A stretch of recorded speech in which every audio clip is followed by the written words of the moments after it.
From careful copying to archaeology to non-Christian sources, we have good reason to believe the New Testament is reliable. Our guest today, Dr. Ben Shaw, has written an outstanding, excellent new book called Trustworthy, 13 Arguments for the Reliability of the New Testament. We're going to discuss 8 of them today. Ben, I've been hearing about your work for a long time. Thanks for coming on and talking about your book.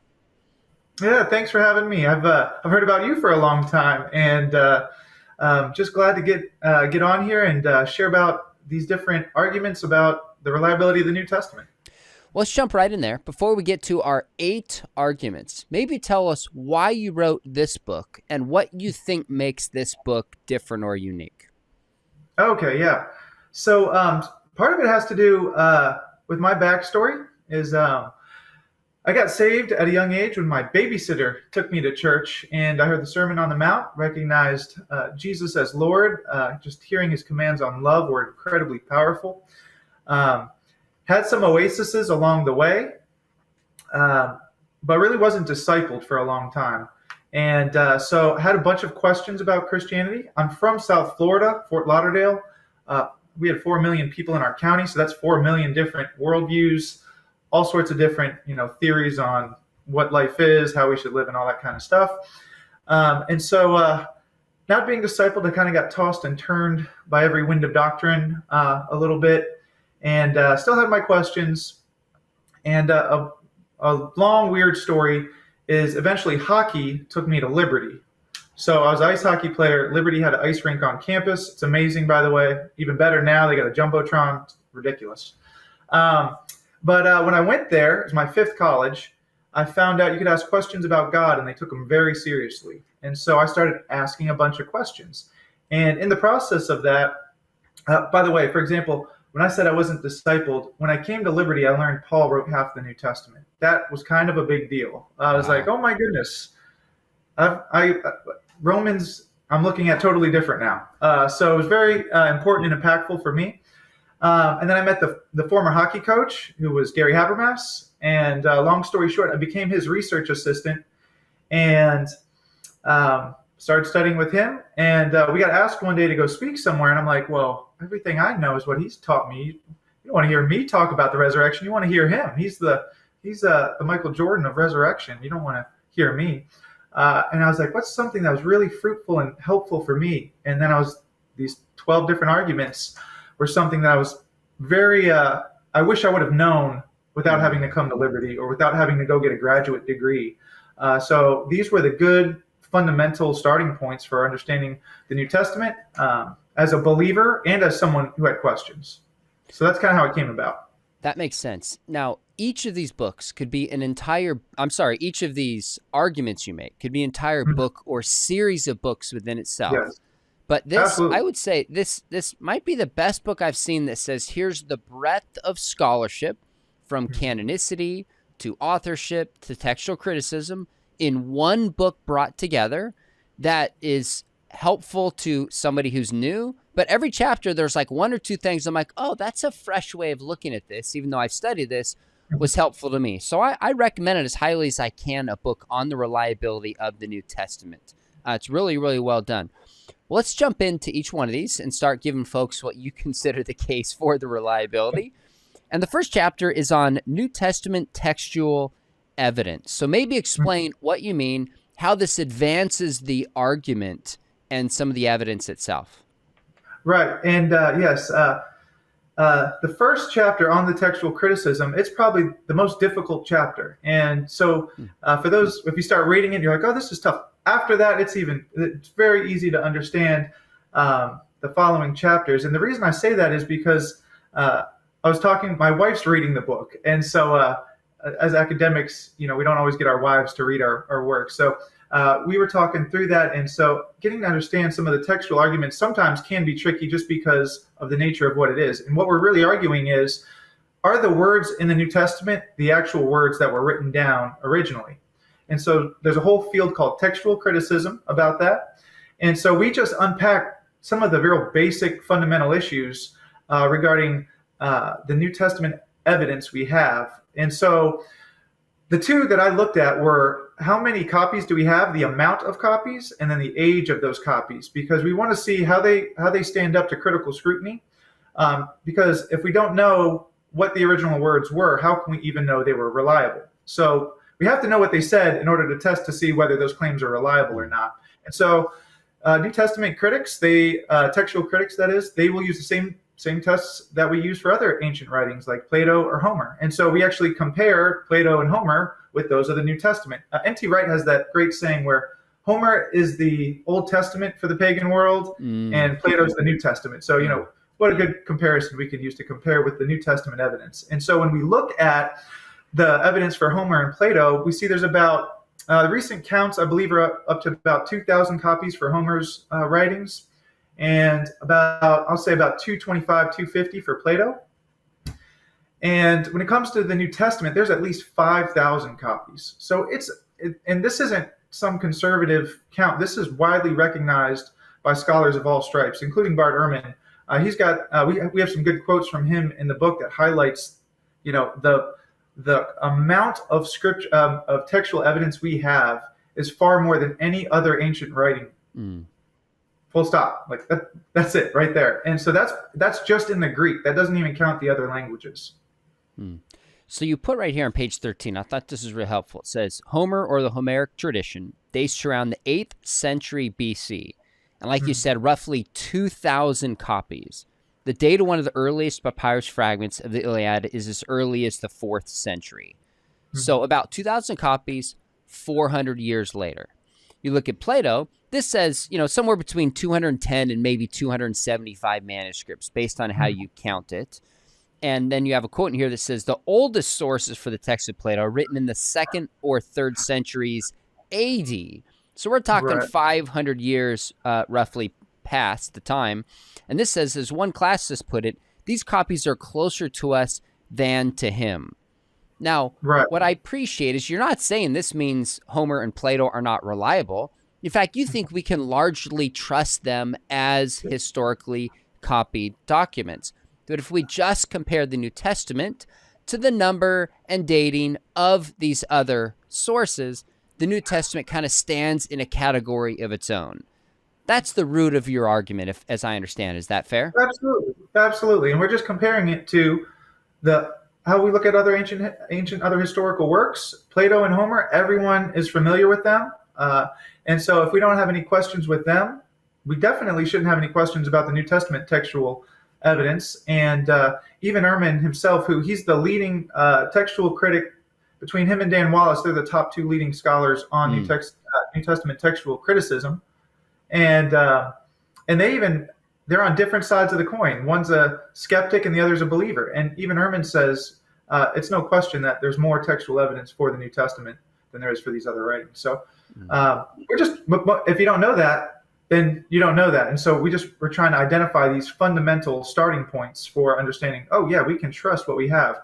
And I heard Ehrman one time on a podcast years ago. It's such a funny line, and I kind of borrow from it a little bit. But he's asked by an atheist. He's like, if we're looking for all these textual changes in the New Testament, where's a good place we can look? And Ehrman goes, the Bible. If you just look in your footnotes, they usually identify somewhere, hey, this is or is not in one of the earlier manuscripts. So sometimes you'll see it bracketed in the footnotes. So it's a pretty interesting distinction there. So if there are questions, you just go to the Bible. So it's nothing new in that regard. We've known about the textual evidence and how well attested the New Testament is for a while. It is interesting. You probably quote Ehrman more than anybody else in this book. And as far as I can tell, reliably and carefully and accurately, not out of context, to just say even Ehrman agrees with me on this general point I'm trying to advance about, fill in the blank with these different evidences. Now, really quickly, before we move to the next one, what do you do with variants? Because people are going to say, all right, across the different manuscripts, there's hundreds of thousands. In fact, Peter Gurry has said just in Greek manuscripts, non-spelling differences, he estimates about 500,000 differences. So how would you approach these kind of variants? Yep. It's widely agreed that the overwhelming majority of the differences are just spelling issues. So, and that makes sense. Like if you think about how many spelling issues we make when we're typing up something using a typewriter with spell check, no typewriters, no spell check, back then. You're just doing everything by hand. And so you can see how easy it would be to make those sorts of mistakes. And that's the overwhelming majority of mistakes. I highlight 4 different variants or different differences, types of differences. And the one that most people are probably interested in are the ones that are meaningful and significant. And so those are the ones that are going to say something different, and then that there's a reasonable question about it. An example of one that is meaningful but not viable is there's a text in Luke that says, if you suffer and are persecuted, you are blessed. And it leaves out the phrase, for Jesus' sake. So, the meaning has changed. Anytime you suffer or you're persecuted, hey, you're blessed. But it leaves off that key part there with, for Jesus' sake. But that text comes from the 10th or the 11th century, so it's considerably later compared to the other manuscripts we have, which all well attest. So the copyist probably just assumed it or wrote over it thinking they wrote it, or some other mistake like that. I doubt they were actually trying to say, anytime you suffer, you're blessed. So that would be a meaningful but non-viable difference. A meaningful but significant or meaningful but viable difference would be one like in Mark 16, 9 through 15. That's widely considered. That's one of the bigger sections. Most differences are only about 2 verses or less long, if that. But that section, that's a section that creates some questions for the New Testament critics. But as we talk about in the book, not only can we find those verses elsewhere in Scripture that are well attested, there's no, to quote both, I believe, Ehrman and Wallace, it makes no change to any traditional or orthodox Christian doctrines. So even the biggest changes does not affect Christian doctrine or practice in that regard. So that's one of the important findings, I think. So when we just want to be careful that when we say biggest, it sounds like oh no, but no, it's not really as significant as when we look at it and see what the difference is. That's an interesting quote by Ehrman, because essentially it points out what you said in your last response, that there's no conspiracy here. Nobody's hiding anything about variants. People who think the Bible just floated down in the King James Version, and was handed to us might be shocked about this. But this is what textual critics do, is they examine different manuscripts and they try to assess either theologically sometimes, like your point was, or just, how early the manuscript is, or, different criteria. What's the most likely viable original writing? This is what textual critics do. In the vast majority of cases, we have incredible confidence that we have what was originally written down. There are some cases we're not sure about, and the debate is there. But I've also heard it said that the original wording is in a manuscript somewhere. We've just got to find it and narrow it down. So, okay, fair enough. Now, I do appreciate you're not arguing for biblical authority here. You're not arguing for inerrancy. You're just basically saying, as a whole, is this ancient book reliable? And basically, if we think there's any ancient books that are reliable at all, we should think more so, that much more so, when it comes to the New Testament. Let's move to the second one. You call it New Testament genre and audience expectations. Yeah, genre is an interesting one that we often overlook. And so when we're looking at the writings, we want to understand, what is it that the authors were trying to communicate? What were their audiences expecting them to write? And so I use a lot of Richard Burge's What Are the Gospels? And he's famous for that book because it's considered to be the definitive work that demonstrates the Gospels are ancient biographies. And so we're understanding the Gospels now. They're not a work of fiction. They're not a work of romance or novels. They're not falling into those sort of ancient categories, but categories of biography, which would be a subset of history. So they're there to give us some historically reliable information. Now, obviously, the way they did biographies back then versus today, there's differences and nuances. We might expect different things in a biography today that they wouldn't expect back then, and vice versa. So, for example, like there's a moral teaching. Moral components are important to biographies back then, where today we're a little more descriptive, where we want to talk about the who, what, when, where, why, not the ought, what we ought to do. So that would be one important distinction as well, just to keep in mind, because we want to read them in the same context that the original authors wrote them. So having that understanding, I think, is profoundly important, especially because Burridge was writing to argue that the Gospels weren't biographies. So he did his dissertation arguing against the theory, looked at the evidence, got convinced that they were biographies, and you're like, oh my goodness, that's powerful, because now we're looking at a very specific genre. And what's important is these are biographies that were written within the lifetime of the eyewitnesses. They weren't written down centuries after the fact. So they were written within the lifetime of the eyewitnesses. They were expected to convey historical information. They weren't expected to just create situations like entirely or anything like that. We understand they didn't have tape recorders back then. And that goes back even to comments by Thucydides, who says, he tries to present the speeches he heard as accurately as he could. So we've got to understand there's some flexibility in how they can present them, but that's to be expected when there's no video cameras, internet, anything like that. So I thought that was very helpful for me. That's just related to the Gospels. And Burridge makes one last point. I just want to put it out there because it's been thought-provoking to me for a while now.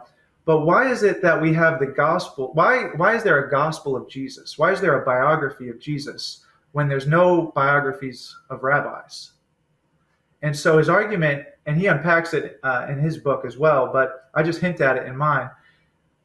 They're doing it because Jesus, he is the manifestation of the law. He is the one to whom we are to follow now. None of the rabbis were like that. So even in their selection of the Gospels as a biography, they're making theological statements about Jesus. So I thought that too was another profound element about gospel genre. That's a real interesting point. When I studied martyrdom, for example, like the Maccabean martyrs, they were willing to suffer and die for their commitment to the law. Don't compromise the law. So they're clear martyrs, but they're not eyewitnesses to any events behind the law. It's the value of the law itself. Christians come along and inherit the idea of suffering and dying for the faith, broadly speaking. But rather than the law, they're dying for the person of Jesus, whom they are witnesses to. So that distinction was fresh when he said there's not biographies of the rabbis, because they would say it's not about me. I'm just teaching and pointing towards the law. And yet the apostles see Jesus and say, we're writing these four gospels because it is about the person of Jesus who fulfills and manifests the law. In fact, all the law was pointing towards him as an individual. So we wouldn't expect the same kinds of biographies, at least within Jewish circles, so to speak. Now, if you're right about the genre, and as I understand it, we're talking from skeptics to believers, left to the right, there's a sense minimally that the Gospels share the same kind of qualities as ancient biographies. They're not trying to write fiction. If that's true, how should that shape the way somebody reads the Gospels specifically? Well, we're not reading them the same way we would read like an ancient epic or novel or romance work. We're reading them as though they're conveying some sort of information, and as we're getting at here, this information is trustworthy. It's reliable. It's reliable because it's in that category, that genre, which expects, where the readers would expect that things are not just invented whole cloth, but rather they're giving reliable information. We see in Luke 1 where Luke even says, I talked to those who are eyewitnesses. I went and investigated these things. So we see here that there's some historical core that's going on, but if God's acting in history, that's kind of the takeaway, I guess, of those 2 points. If God's acting in history and he is the law in flesh, so to speak, then they're saying 2 things at once. So I think those are helpful elements for us, both. And this is why it's called trustworthy on a broad level, because I didn't want to make the distinctions. Is this just strictly historically trustworthy, like you were saying, or is it just strictly theologically trustworthy, or however you want to nuance it? There's a couple different threads in there, and they all belong together. So I like taking those connections and always trying to make sure they're connected a little bit or together. Even if we're focusing on one, I don't want to neglect the other one. There might be some folks going, wait a minute, if the biography, if the genre implies the stuff can't be invented whole cloth, What about the case that Lacona has made that certain things can be rearranged and told to advance a theological narrative? We're not going to go there. I just had a 90-minute conversation with Mike, and we unpacked those things. Link below. That's for another time. You can check that out. All right, let's move to your third one, which you call New Testament dating. Tell us about that. Yeah, so this is just, it's helpful to know. I was in a discussion this past week where some people were saying the New Testament was written about 350 AD, and I was just, this cannot be right. Am I misunderstanding something here? And so it's helpful to know when these sources were written. And obviously, there's thousands of scholars and thousands of different opinions, but we have some good general dates that are widely agreed upon by a number of scholars, and they can vary, and we could talk about those fluctuations. I actually try to identify them. Again, I use Ehrman's dates in the book. His dates are considered the late dates, but they're all within the lifetime of eyewitnesses. And so, for example, we'll just stick with the Gospels. He puts Mark around 65 AD, and then he puts Matthew and Luke around 80, 85 AD, and John at 95 AD. So those would all be well within the lifetime of the eyewitnesses.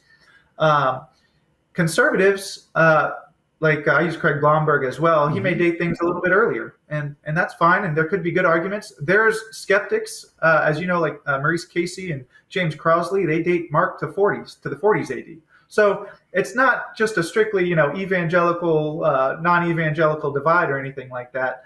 But if we just take those general dates, I think we're good. I note that a recent book that just came out by Jonathan Bernier, I'm not exactly sure how to pronounce his last name, but he argues that the entire New Testament was written perhaps before 70 AD. So that's a profound argument as well. Either way, we still get the New Testament within the lifetime of the eyewitnesses. That's the main takeaway. Once you understand that, I think it helps not only with the genre topic that we were just discussing, but we're understanding these aren't immensely late developments or something like that. They're not some biographies. For example, Alexander the Great's biographies are about 300 to 400 years later. I cite a Buddhist scholar who tells us that the Buddhist writings are 400 years after the fact, and that they only remembered by one arrogant monk. Those are all his words, not mine, not my interpretation. So those are like dramatically different evidential arguments between those different accounts there. So I think balancing them out are helpful. Bernier, and then I try to close it on a provocative point from Bernier's book, because he says there's only 2 full-length books on the dating of the New Testament, and they both argue for very early dating. And so if anyone disagrees with them, well, they got to put in some scholarship and put in some work and put a book together. So I thought that was a provocative way to kind of end that section. But at the end of the day, we've got the writings within the lifetime of the eyewitnesses.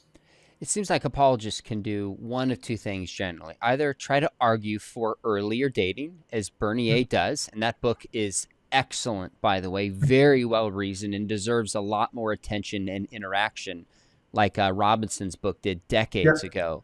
Or you can just say, I think Strobel takes this in his interview in Case for Christ, just says, we'll just accept late dating. Still, it's within the lifetime of eyewitnesses. And far earlier, like you say, this was new to me. You said in a book called The Heart of Buddha's Teachings. And this is a well-known Buddhist scholar. I won't attempt to pronounce his name. He says, quote, for 400 years during and after the Buddha's lifetime, his teachings were transmitted only orally. It is said there was only one monk who had memorized the whole canon and that he was somewhat arrogant. Now, I mean, that wasn't my words. I know, I agree. Let's leave that comment aside. I don't know enough about it to even weigh into it. But you have one person who transmits all of it, according to this scholar, 400 years later. We minimally have 4 Gospels, not to mention the letters of Paul, and like you cite in another chapter, writers like Ignatius, of course, early 2nd century, Clement of Rome, Polycarp in the mid to late 2nd century, who also affirm certain events around the life of Jesus. It's not even close when you compare Buddha with Jesus. Now, Buddha lived obviously earlier, centuries earlier, so that's a fair distinction. But in one sense, the details of the life of Buddha don't matter. It's the teachings of the Buddha. If somebody else discovered those teachings, then it would be fine. Whereas when it comes to Jesus, he is the Christ. He is the fulfillment of the law. And so having his words have far more supreme importance for Christians than it does for Buddhists, hence the reason to have so many different biographies so early. Good stuff in this chapter. Anything I missed? You also talk about Paul's writings and how the dating of Paul's writings. Maybe talk just briefly about that before we move on to number 4 of your evidences. Yeah, Paul's writings are helpful because we have an inside look into the church. They're not there. They're not considered propaganda. They're in-house writings. Maybe like it's a terrible analogy, but like us having this conversation right now, we're having an in-house conversation. We're not. It's not a. His letters aren't designed to try to persuade others of the belief of Christianity. They're already in the same camp. Part of my research was I found this profound comment, and I hadn't thought about it before, but it had to do with the fact that we don't find letters or epistles in other world religions in their texts. We don't typically find those sorts of things. So it's interesting. We have Paul writing these in-house letters to like the church in Corinth, who they're doing a lot of bad things. They're doing some good things too, but it's like you're seeing some correction, reproof within the early church, and so. Sometimes that's encouraging for us today when we're like, oh, what's going on? And like, well, nothing new under the sun for us, I guess. But at the same time, from the historical point of view, we can understand, oh, look, this is how the church developed. There's a section in there I don't think we're going to talk about today, but on creeds. Everyone's familiar with Habermas, the timeline argument, those creeds, those give us insights into the early church and how they were unpacked, even in letters. So I think those are again helpful nuances to have because they're a different genre. They're in-house letters, and they give the inner workings to believers, the inner thoughts and workings to the life of the early church. So New Testament creedal traditions is your number 5. We're going to skip that one for sake of time. Number 4 is New Testament authorship, and we're not going to unpack this, but I just want to draw out 2 points you make. I had not thought of it quite this way. You said that while the New Testament writings are technically anonymous, that doesn't mean they were functionally anonymous. That is so helpful. The mere fact that their name is not written into it, like Paul says, I, Paul, etc., doesn't mean they were passed around anonymously. And you make the point that especially early church writers consistently, no matter locale and time, attribute the Gospels to the same authors. There's no way that happens by chance if they weren't known relatively early by the authors that now bear their name. And there's no debate about that early on. So that's a short but excellent chapter I hope people read. Let's jump to number 6. This is what you call historical criteria. Maybe talk a little about why that's important, and again, how that advances the case for liability. Yeah. Historical criteria. I should say reliability, not liability. Sorry, keep going. Well, it's funny you say that because when I was getting my master's and PhD, I worked in insurance. And I was an insurance adjuster. And so when I'll share the criteria and how to go about it, I'll show a picture of my car from when I was in a car accident. And we start going through it. If you were a police officer coming up to the scene and you had to find out who was at fault, what would be some of the things you'd want to do? And some of those things, well, I want to see if there are any witnesses. And we often go, do you want 1 witness, 2 witnesses, 3 witnesses? And the more, the better. And so historians call that multiple independent attestation. We want multiple sources. Many reports we have in the ancient world come from just one source. So if we get 2, that makes something very strong evidentially. Again, whether New Testament, whether Roman history, whatever. So that's just one element. Another is, I joke, if my wife was in the car with me when I got in the car accident, she wasn't for the record, but if she was, and the police came over and my husband is such an idiot. He wasn't looking at the road and he crashed into that guy. That's embarrassing testimony. She's offering up information that goes against her interests. It's gonna raise her insurance rates and all these other sorts of things. But that's embarrassing testimony. And we find things like that in the New Testament. I mean, Peter's called Satan by Jesus. It's just, that to me is like one of the toughest things. It's like, I could just imagine Peter, you couldn't have left that part out, that part of the discussion, but we see those things in the New Testament, and scholars look for them, and we look for them today. So I like the criteria. They're very intuitive.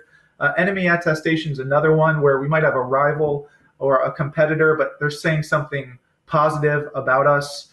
So those are all different elements that we start taking into account. There's a number of different criteria that scholars use, but I just try to highlight a couple to give people the idea. But I think most of us do them intuitively, even today, without thinking about it.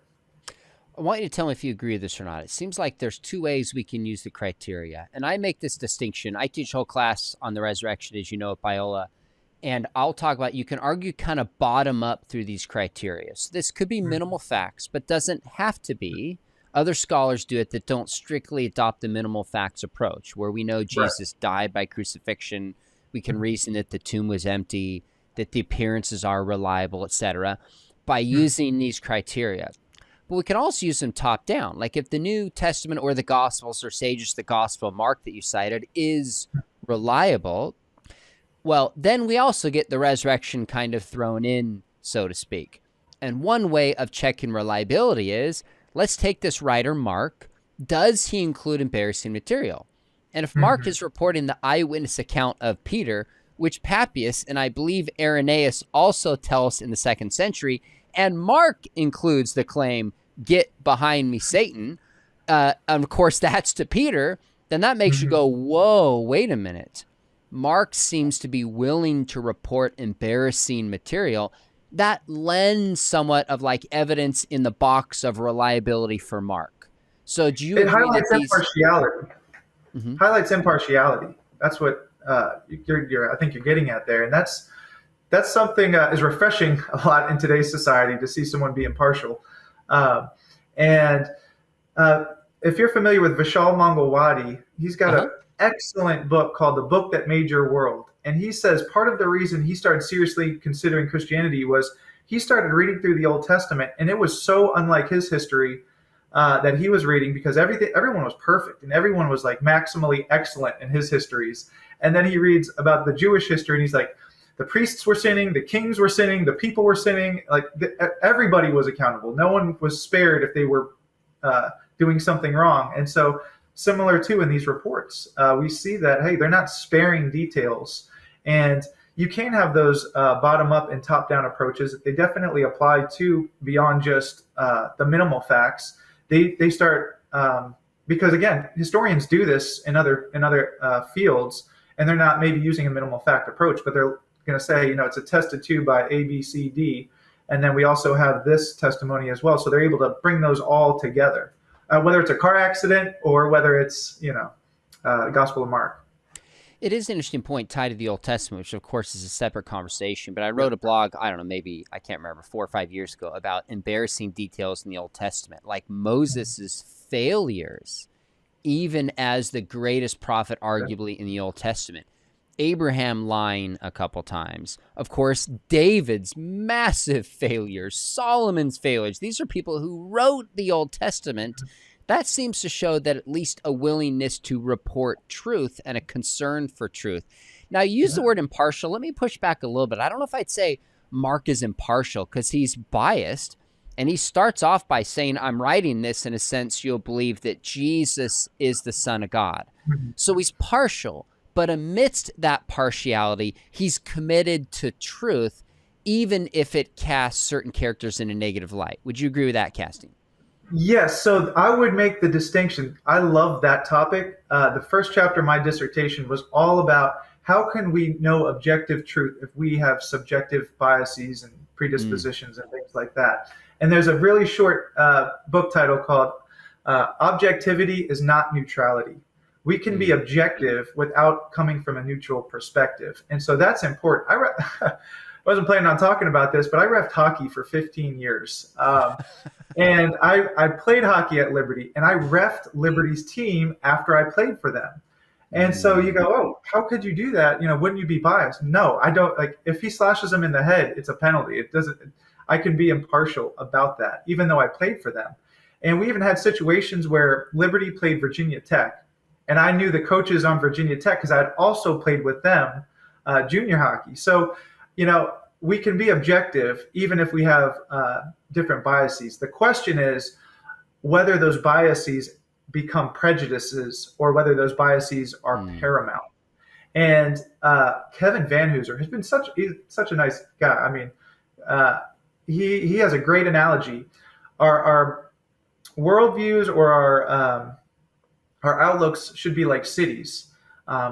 They can be renovated. They're not a prison. So he contrasts them with people who think they're a prison versus cities that can be renovated. So we want to let evidence guide us. And to go back to your top-down, bottom-up approach, I do make the distinction. I kind of use the analogy of Google Earth. When we're looking at reliability, you got to understand where you're at. Where are we situated? Because if we're looking for Miami on the map, well, there's a bunch of different Miamis. Which Miami are we talking about? Just because it says I'm in Miami, if I'm looking for Miami, Florida, I got to make sure I'm in the right country. Then I got to make sure I'm in the right state. And then as you start going down, you can understand you're in the right place. But if you just start on street level, it's going to be really hard for you to know, like, is this the actual city or is this just another big city? So I try to have those analogies. The criteria, they're like a street level view of reliability, whereas something like gospel dating is like, okay, are we in the right country? So having those layers where we're zooming out, zooming in, I think those are helpful, and trying to tie those back into understanding where we're at as far as what level are we talking about here and what angles are we assessing trustworthy reliability questions from. Now, you may be a better man than me, but I played basketball at Biola, and I could never ref a Biola basketball game. I would admittedly be so biased, especially if it was one of our rivals. And if I wasn't, my team and coach would never forgive me. But we will let that slide. J.P. Moreland and Bill Craig make a distinction in their book, Philosophical Foundations for a Christian Worldview, between psychological objectivity and rational objectivity. You might have a psychological commitment towards something, but it doesn't mean you can't be rationally objective if you look at the facts and weigh it carefully where it goes. I think that's a helpful distinction to keep in mind.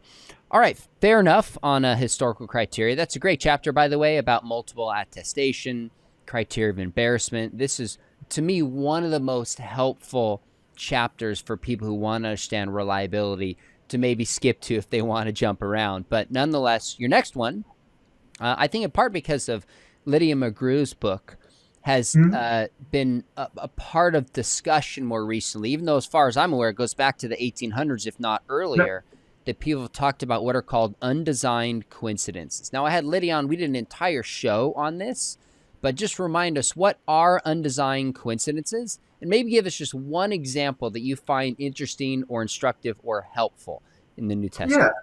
Yeah, and I think these are good. They're another zoomed in level, street level type element of reliability. Her book did the same for me to help bring these undesigned coincidences back to the forefront of our thought. But an undesigned coincidence is something where you have different authors who are reporting either an event or something about an event, and they overlap in details where if they were inventing it, it doesn't make sense that they would align in the way that they do because of the things that they corroborate. And so I think it's best to give an example to help articulate it. The short answer is they're like two different puzzle pieces that didn't know they were part of a puzzle. And yet when you put them together, they line up very well, almost as if they're describing the same event from different perspectives. So one example is from John 6, 5 and 7, the feeding of the 5,000. And Jesus asks Philip, hey, where do we get some food around here? That's the Ben Shaw paraphrase. But so, you might go, why is he asking Philip? And in John 1, we learn that Philip's from Bethsaida. And so you're like, okay. So John gives us these details that he's asked where to get food and that he's from Bethsaida. But Luke is the one that tells us that this feeding of the 5,000 occurs in Bethsaida. So now all of a sudden you're like, oh, it makes sense. You're going to ask the local guy, where's the food? So I think that's a good example because there's no way they're corroborating just to explain why Philip is being mentioned here. Plus, if you're inventing something, why not use someone like Peter to go ask, a bigger disciple? So I think that's a good analogy. There's a number of them within the New Testament as far as more undesigned coincidences like that. But there's also examples from outside the New Testament as well. So where the New Testament writers may line up with non-New Testament authors in an event. And so an example of that would be In Acts 19, there's a riot starting to break out in Ephesus, and Luke records that there are proconsuls. Someone says there's proconsuls. Now the issue is he says proconsuls plural, and it was widely known back then that there's just one proconsul. There's not a plurality of proconsuls, just one. So did Luke just get this wrong? What's he talking about? But Tacitus reports that around the same time that the proconsul, I think it's Silanus, is assassinated. And so his every proconsul, I believe, would have about three managers below him helping him. And so they would have been the ones in charge. So they would have been acting proconsuls at the time. I wouldn't imagine Luke wants to take the time to unpack all that. Rather, because that's not the point of what he's describing in Acts. But now that brings light to why is he saying proconsuls? And so we see those two texts kind of come together there and explain one another. Laconia uses a phrase, illumination, as a criterion. I think that's another way maybe to consider the undesigned coincidences. They illuminate the scene better. What's interesting about undesigned coincidences is they're both internal, if you take the Gospels alone, but they're also external, like in the case of Josephus. So as you know, I mentioned earlier, I did my doctoral work on the death of the apostles. And this occurred to me with the help of a scholar friend of mine in my 10-year update, which I just finished, is in Acts 12:2, it reports that Herod calls for the death of James, the son of Zebedee. And then there's a little line in there that refers to please the Jews. Well, that certainly doesn't refer to Herod the Great, right, who died decades earlier. He was, before Hitler, maybe the greatest foe of the Jews. But the Herod at the time, this is probably, I don't know, maybe 42, 43 or so AD, Josephus independently tells us he acted in a way with the desire to please the Jews. So you see this lineup between Acts 12:2, this incidental line dropped in there that's not really necessary, but maybe just explains why Herod did it, confirmed when you look externally in Josephus, and that's the kind of thing that would not be invented to tell that story. So it kind of confirms the account. And so I think your example of the 5,000 is fascinating because that's the only story that Matthew, Mark, Luke, and John all tell that story. So Philip's from Bethsaida, we're told in John 1, but it's Luke who tells us specifically some of the details that help explain, the feeding itself, why that he's from Bethsaida. And then in John, that's why he asks him, where's the food? Like, these are incredible pieces that put together that they're not at minimally kind of, what would you say, just working together to secretly plot this out. Now, do you think this is positive evidence, or do you think this is just a sign that this is what we would expect if they were independent accounts? I think it's a little bit of both. It's positive evidence for that specific account. That's that street level. And then it's also, to use the line from F.F. Bruce's book, it shows a habit of accuracy. Just as we know people who are habitually dependable and reliable, and we know people who are habitually unreliable and not dependable, we see here these are examples among many others of why they are in fact reliable. They're showing a habit of it. And so when we start to get to areas where we don't have all these different levels and layers of corroboration, well, we can trust it because when we do have those layers and levels, we see it's trustworthy. That's a good way to put it. So the story of the 5,000, undesigned coincidences helps affirm that story took place. Not to mention we have 4 witnesses of it, depending if we consider Matthew, Mark, and Luke independent witnesses in that whole question. But also brings reliability to the authors themselves because they seem to be getting these details right.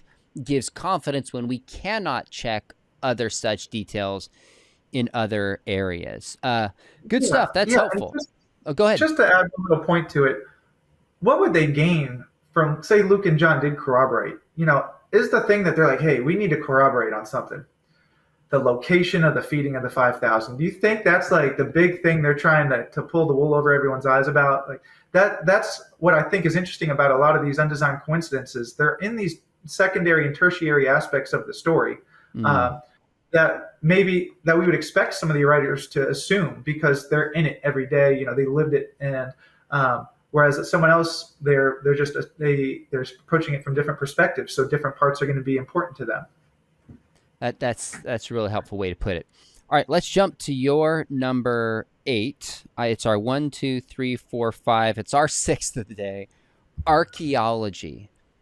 Now, again, this could be a huge class or multi-volume book in itself, even just on the Gospels.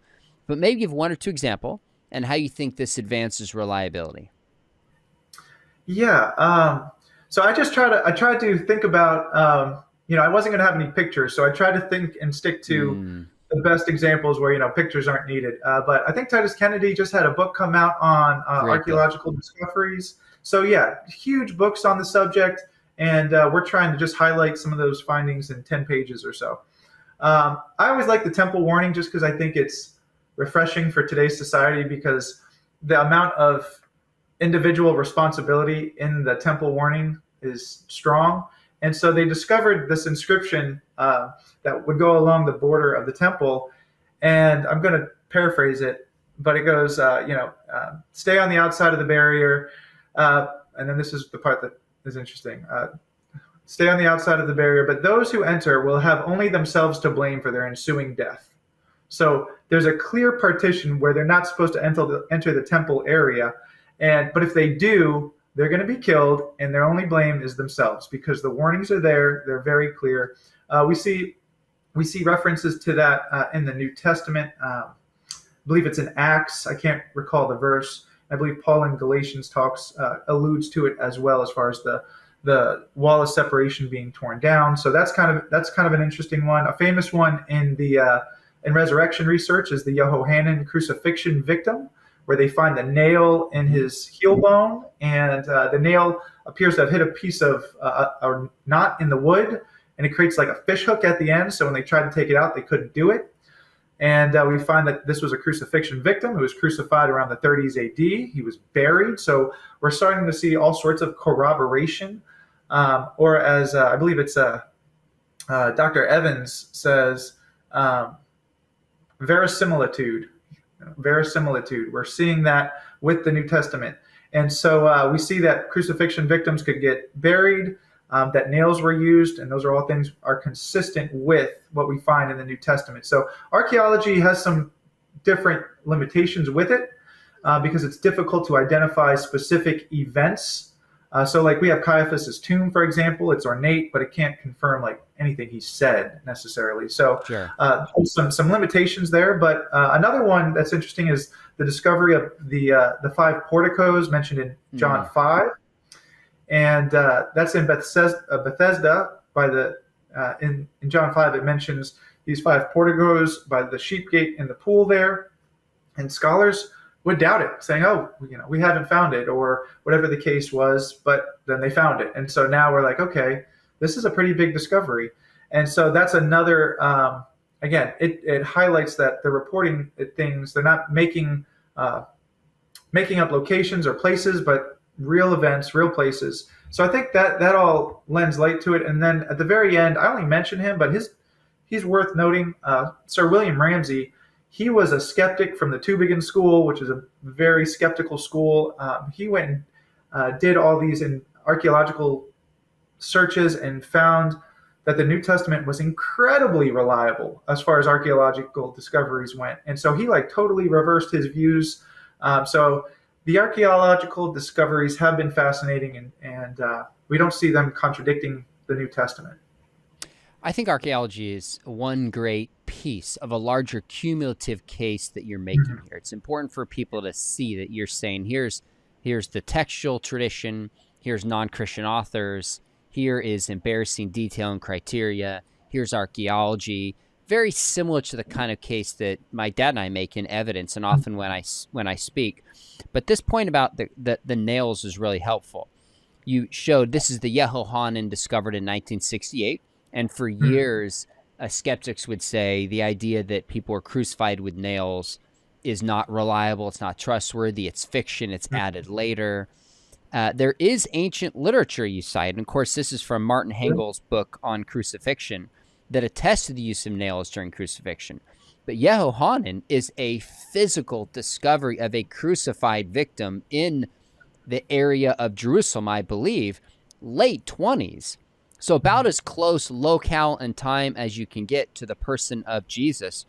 But what's helpful is, you said, this finding is significant because it validates what other literary texts indicate, that crucified victims could receive a proper burial and would ultimately be placed into an ossuary. So we often hear, and Dominic Cross and others have said, the body of Jesus is probably thrown into a shallow pit or a grave with other bodies, would not have been given honorable burial.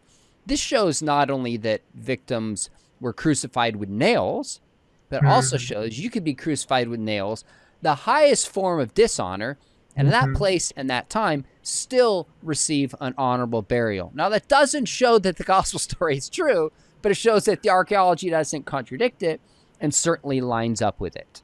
Is that how you see it too? Exactly. Yeah, exactly. I think there's a lot there with testimony. And scholars seem to be very skeptical of New Testament testimony. But when we find these different evidences for, these other circumstances that are very consistent with the New Testament, and they're corroborated, it's like, well, I think these guys know. They're in a position and a place to know. There's a classicist, Donald Kagan, I believe is his name. I forget which Ivy League he was at, but he was making the case similarly when it came to some Greek coins. And the texts indicated, hey, they use these coins here for trade, and some archaeological arguments against them were like, we haven't found them. And he's like, well, I'm trusting that these guys know. That's why they're writing about it. Otherwise, their audience would be thoroughly confused. Sure. And then sure enough, they found some of those coins. So, I think it's just a helpful corroboration of the settings. All right, let's look at your number 7 you call non-Christian sources. And of course, there's dozens of sources, depending on how far you take this moving forward. But maybe tell us what you think this contributes to reliability. Yeah. And like you mentioned earlier, there's entire dissertations on this subject. There's entire books on this subject. So we're just trying to introduce readers to some key non-Christian authors who write on Jesus. But one of the takeaways I want to make sure that I highlighted was, so Josephus and Tacitus both refer to Jesus' death. Jesus is dying in Jerusalem. It would be incredibly different if they both said that Jesus died in Athens. We'd have a totally different story on our hands. And we would be wondering, are they talking about the same Jesus? What's going on here?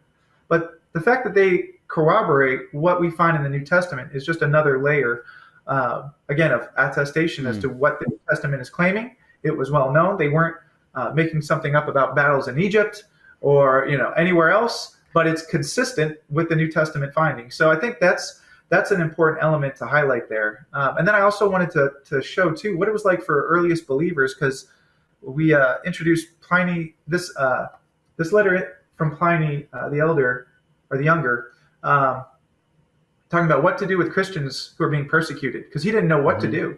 And so he asks Trajan, hey, what do I do with these guys? I'm just taking them out, basically.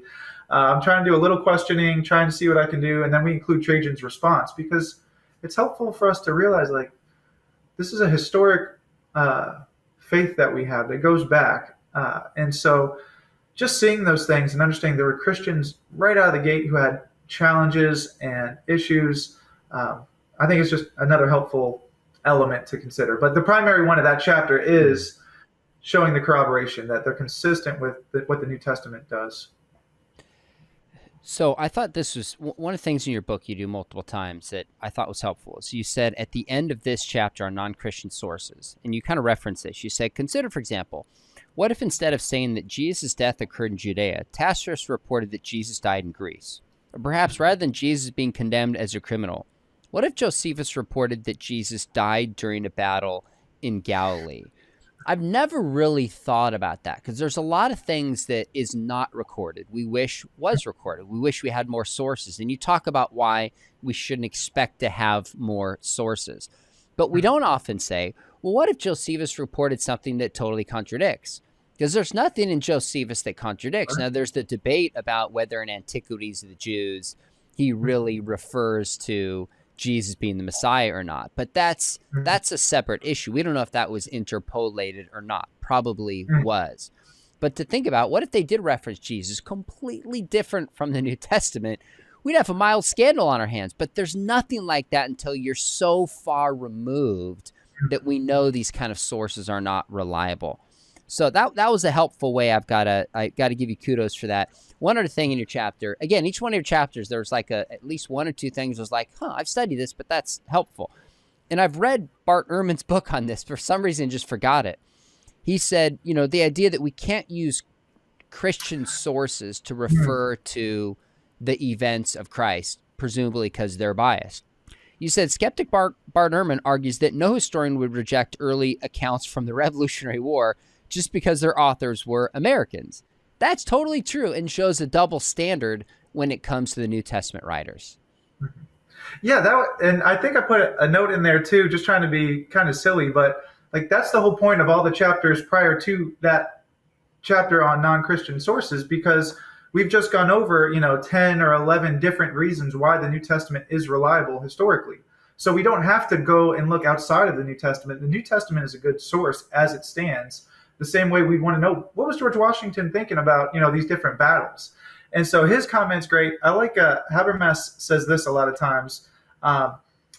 You better use the New Testament because the skeptics are going to. And so it's a good reminder, like, hey, we don't just punt to non-Christian sources. We want to use the non-Christian sources, but we also don't want to act like the New Testament sources are, not good at all, when clearly they're very well evidenced. All right, so the last one, which makes sense that you put it last, and this raises a million questions we can't get to, but your 12th reason, I guess it's the last one we'll discuss. There's one more you put at the end we won't go into. It's spiritual and life transformation. Now, I do appreciate you say clearly a book could have an impact and be false, untrustworthy, unreliable, and so on. Effect or impact does not confer trustworthiness, but is consistent with it. So talk about what you mean by that and how you think it advances your larger case. Right. Yeah. That's thank you for quoting that, because that's an important distinction there. You can have false books that make huge impacts. We can spend time talking about those, or just even using our imaginations. You can have a perfectly inerrant book that makes no impact as well. If you have a perfect math book, for example, it's inerrant, right? It's got all the formulations and they're all perfectly demonstrated. But again, that may not be impact. What we have with the New Testament is certain claims that there should be impact within the world. These things should have an impact in the daily lives of individuals, but also in communities. Genesis, I know this is the Old Testament, but Genesis says, Abraham's going to be a blessing to the nations. We think the same thing with Christianity. So what do we mean by that? And I talk about direct and indirect evidence. And so the direct evidence is going to be in the lives of an individual believer, where they recognize these truths and commit themselves to Jesus, and they start seeing this radical change. And I use guys like Peter Hitchens, Christopher Hitchens' brother. Yeah. He tells a very powerful story himself. And I use Vishal Mangalwadi as someone else in there as well. Now, this doesn't mean, again, that the New Testament is therefore true. That's not the argument. But if what the New Testament says is true, we would expect to find these things. And that's the point. If we didn't have these things and the New Testament was true, that would be strange. That's kind of the takeaway from that chapter. But I also want to highlight indirect evidence. And that's where even skeptics are acknowledging, wow, yeah, Jesus made a difference in his life. I'm seeing a transformation in his life. I'm not a believer, but I'm recognizing something's going on there. We've got multiple examples. Justin Brierley has that book that just came out, The Resurgence of God, or Resurgence of Belief in God. Stephen Meyer has The Return of the God Hypothesis, which I think is pretty interesting. But even Dawkins is saying he's a cultural Christian. You got guys like Douglas Murray, who I think calls himself an atheist Christian, Tom Holland, and then we're seeing a number of other people just seeing the differences of Christianity and the impact it is making in the world. So I think um, the point of that too is to have a holistic component. It's not just the head, and we don't just, whether it's New Testament or whether it's the French Revolution, we don't just study with our head, but we have those elements that we mentioned earlier, where we have these initial thoughts and insights, some initial biases, and so these are the sorts of things that can create renovation within our city. And so that's why I thought this chapter was interesting and an important one to consider, especially, again, if we didn't have it, then it would be strange within the New Testament for it to be true. I actually think of all your chapters, this chapter that we considered our last, number 8, is the one that could have the most scholarship and dissertations behind it, like the least developed. And I mean by that is maybe 3 weeks ago, I interviewed Henry Cloud, just kind of world-renowned psychologist, and he wrote an evangelistic book. And the last chapter is he has, I think if I remember correctly, about 24 kind of criteria from modern psychology about what it means just to be a healthy person who's flourishing. And he says all of these are modeled or taught in the New Testament. And to him as a psychologist, he said, he used these terms, he goes, this proves the Bible is true to me. And I told him, I was like, I know this is not your lane, but I'd love that last chapter to be an entire book or an entire study. That helps, as you say, part of this larger cumulative case that what we discover about how you flourish relationally, you flourish in terms of a good self-image, you flourish in terms of not being anxious. These principles are taught and modeled in the scriptures, which is the way you frame it, what we would expect if they were true. And even comparing and contrasting those with other faiths would be a very, very interesting study to look at. Now, last question. So these are your 13 arguments for the reliability in the New Testament. What do you consider the biggest objection to the reliability? Like if you had to pick one, there's obviously more than one, but what do you think is the biggest challenge to reliability? Is it a particular one in any of these chapters, or is there a whole nother area? Maybe it's moral arguments, maybe it's contradictions. I'm not trying to feed stuff to you that's not there, but I'm curious what you would think would be the biggest objection that you hear or you encounter against reliability. It's a good question. I think it just varies individual to individual. I think some people think the New Testament was written in 350 AD, like we mentioned earlier. No. I think a lot of people assume maybe that Constantine invented Christianity, or that we don't know what the Bible really said, or miracles may be a problem for others. So I think it just kind of depends on the individual. It's tough for me to just pick one individual one. And that's, I don't know, that may be a little my jujitsu coming out there, where I don't want to pick a particular one, just depends on the individual we're going against with there. But I think that's kind of the takeaway. Plus, my mind's still stuck on your interview with that psychologist, because I had this quote from Albert Ellis in my head. And just to go back on that for a second, because it's very profound. Albert Ellis is the founder of what's often known rational emotive behavioral therapy or cognitive behavioral therapy, which has influenced so many people today. Guys like Jonathan Haidt in his book on the coddling of the American mind, they kind of talk about that. But Ellis, he despised Christianity, and he thought it was very legalistic. But he, in the 90s, towards the end of his, just in the 90s, he made the comment that the New Testament or the Christianity has done more for the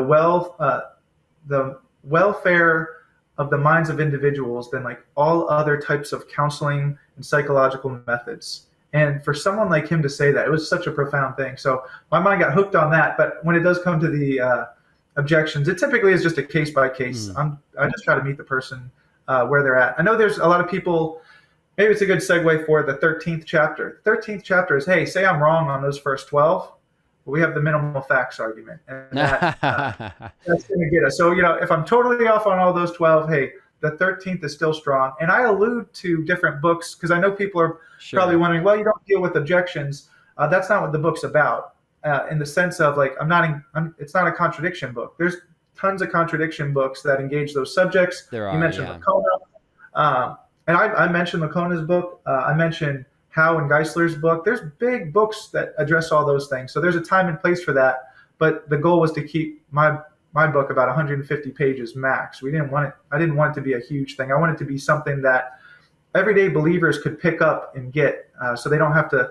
We need disciples in all disciplines. So how do we help equip those guys who may not go to seminary, but they want to be faithful at their church, faithful at their job, be more equipped, especially because people out in the world are going to speak to more non-believers than most pastors do. So we want to help do that. That's part of the goal here. Well, you met your goal. It's 140 pages, and none of the chapters felt rushed or felt like you skimmed over things. I think one of my favorite things about your book is it's obvious to me, if I didn't know you and read it, that you are a PhD and a scholar, because you nuance things very carefully, which I appreciate. As apologists, we believe this and want to convince people that Christianity is true. You have an evangelist heart, but you nuance things very carefully and don't overstate your case, which I think is hard to do in 140 pages. So maybe the biggest objection is also kind of a cumulative objection. Well, I have a problem with miracles. I've heard about contradictions. I'm not sure if the Gospels were really, maybe they're anonymous. And so as a whole, this would be a great place to start, I think, for a believer and for a skeptic who wants an introduction to the kinds of arguments being put forward for the reliability of the New Testament. So I'll tell you this, Ben, your book, Trustworthy, that's probably the name you need to look for, Trustworthy by Ben Shaw, will be at the top of the list of books I'll be recommending for folks for a substantive yet understandable and beginning book on the reliability of Scriptures. Well done. Thanks for coming on the show. Thanks so much. I appreciate it very much. Thank you. Yeah, don't forget to click subscribe. We've got some other shows coming up on reliability of Scriptures. We're going to go back to near-death experiences again. We've got some people with former Muslims coming on, a whole host. In fact, have a survivor from 20 years ago, the tsunami that killed 250,000 people, a survivor. And it was part of surviving that actually drew her to faith. So make sure you hit subscribe. You won't want to miss any of these interviews. And if you want to study apologetics, check out Liberty. We are all in this together, Ben. You guys have a wonderful program. We got a partner as a whole. Or check out and come join and study with me at Biola. We have information below. We have a certificate program. We'd love to train you or also equip you in apologetics to go out and make a difference in the world. Ben, we'll do it again. Keep up the good work.